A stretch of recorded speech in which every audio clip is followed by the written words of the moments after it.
Hey guys, Sean here. Welcome to the F1 Word and to my Belgian Grand Prix preview. Yes, after 4 long weeks, which, to be fair, given all the news we've had to digest, have pretty much flown by. But F1 is back, and at Spa as well, one of, if not the best circuits on the calendar.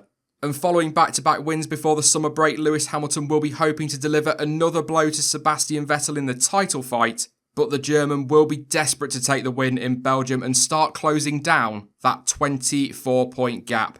But before we get on to this weekend, let's start, as we always do in these previews, by having a look back at last season's Grand Prix.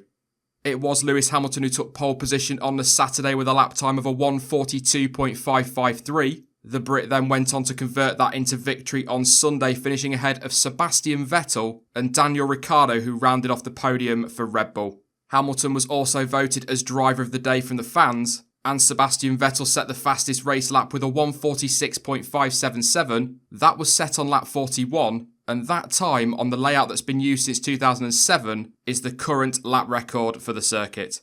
It was a race probably best remembered for a really tense battle between Lewis Hamilton and Sebastian Vettel side by side a couple of times down that Kemmel Straight. Great battle for the win. Kimi Raikkonen being handed a 10-second stop-go penalty for ignoring double-waved yellows, but then scrapping very hard to recover to 4th, including a cracking three-way battle with Valtteri Bottas and Daniel Ricciardo up at Les Combes, and the Force India boys of course coming together on 2 separate occasions on the run down to Eau Rouge.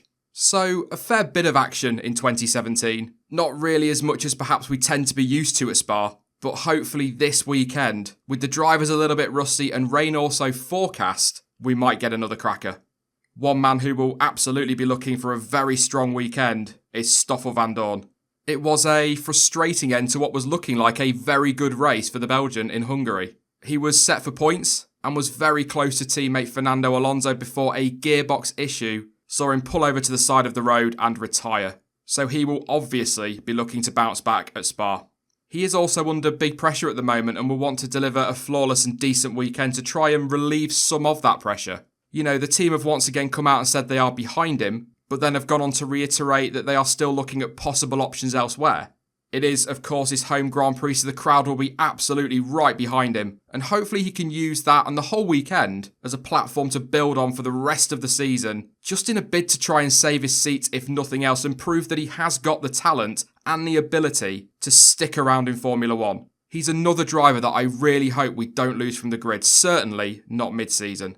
Let's have a look then at some of the circuit stats. The track length is just over 7 kilometres, which translates to 4.35 miles, and there will be 44 laps on Sunday. The circuit consists of 20 corners, 11 right, 9 left, although that's depending on where you look, to be honest. Some say 19 corners, which is 9 left and 10 right. Drivers are at full throttle for 70% of the lap, very different to last time out in Hungary. And just to throw another interesting stat out there for this weekend, the percentage of drivers that have gone on to win from pole position is actually only 38%, and that surprised me when I was reading that this morning. Some information from the FIA as well. It has been confirmed that they have installed electronic sensors at Raidillon and at Blanchimont to try and combat the abuse of track limits. Spa does offer a fair few overtaking opportunities. The pit straight itself is fairly short, but moves into La Source are not uncommon, and that is a bit of a bottleneck at the start of Grand Prix, so definitely keep an eye on that one. But probably one of the best chances to pull an overtake is up at Les Combes. If drivers can get a good exit from Eau Rouge and Raidillon, that should set them up for a good run down the Kemmel Straight, which of course is one of the 2 DRS zones on the circuit, and that should open up the chance to pass at the chicane. We often see drivers ending up side by side through 9 and 10, but after that, the next real opportunity for a pass is up at the bus stop chicane, the final couple of corners on the track. But even that can be pretty dependent on a decent run through Blanchimont. But Spa is one of those circuits where drivers will seem to consider trying something throughout the course of the lap. Basically, we should see some decent action this weekend, especially if that forecasted rain does turn up. I really do love this track. The tyres available for this weekend are the medium, the soft and the super soft. But in terms of tyre selection, Hamilton and Bottas for Mercedes, they're both taking 6 sets of the super softs and 4 sets of the softs. The Ferrari boys are both taking 7 of the supers, but they've split it on the mediums and the soft tyres, as you can see there. Red Bull also splitting it, 8 super softs for Ricciardo, 7 for Verstappen. Perez and Ocon are both taking 8 sets, as are Sainz and Hulkenberg, the Toro Rosso boys, both Haas drivers, as well as Ericsson and Leclerc. The Williams drivers are taking 9 sets each, but look at that at McLaren. Just 4 sets of the super soft tyres for Alonso and Vandoorne, 5 of the softs and 4 of the mediums. Keep an eye on them over the course of this weekend. Before I jump on to my predictions, let's have a look at my one to watch, and 2 years on from making his F1 debut for Manor, I'm going to go with Esteban Ocon. Contact with his teammate aside, he had a pretty decent weekend in Belgium last season, started 9th and finished 9th. And I could see a similar story this time around, although I'm sure he will be hoping for a lot more than that. Force India, as they are still called at time of recording, should go well this weekend. And as we've already seen this season, they do go very well at high-speed tracks, and so I expect the same in Belgium. He has also been very solid and consistent this season in general, and has continued to improve and build on that as the season has progressed.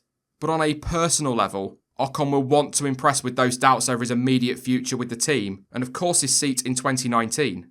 So, although he has had a good year, he's still going to want a pretty big weekend at the very least to show the team why they should be keeping him on, but also to keep himself in that shop window for a potential move. A couple of honourable mentions though, Kimi Raikkonen. Historically, this is very much a Grand Prix that he enjoys, so I expect that he's going to do very well this weekend. And as I was saying with the tyre selection there, just keep an eye on those McLarens because that strategy is going to be very interesting. But also, as a recall from last season, early in the Grand Prix and up until the point where he retired, Fernando Alonso was actually having a pretty decent and competitive race, and that was in a Honda-powered McLaren. So he could be a bit of a surprise this weekend.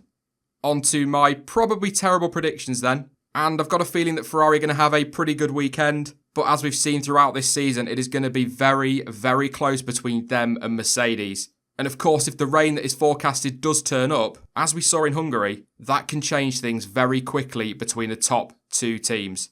And that rain could also see Red Bull enter the mix and cause some surprises. I'm going to go with Vettel for pole position, with him also going on and taking the win on Sunday. I think Hamilton will come home in second place ahead of Kimi Raikkonen, who will grab yet another podium for me. I think I'll go with 2 safety cars and 4 retirements, and the fastest lap of the race will go to Lewis Hamilton.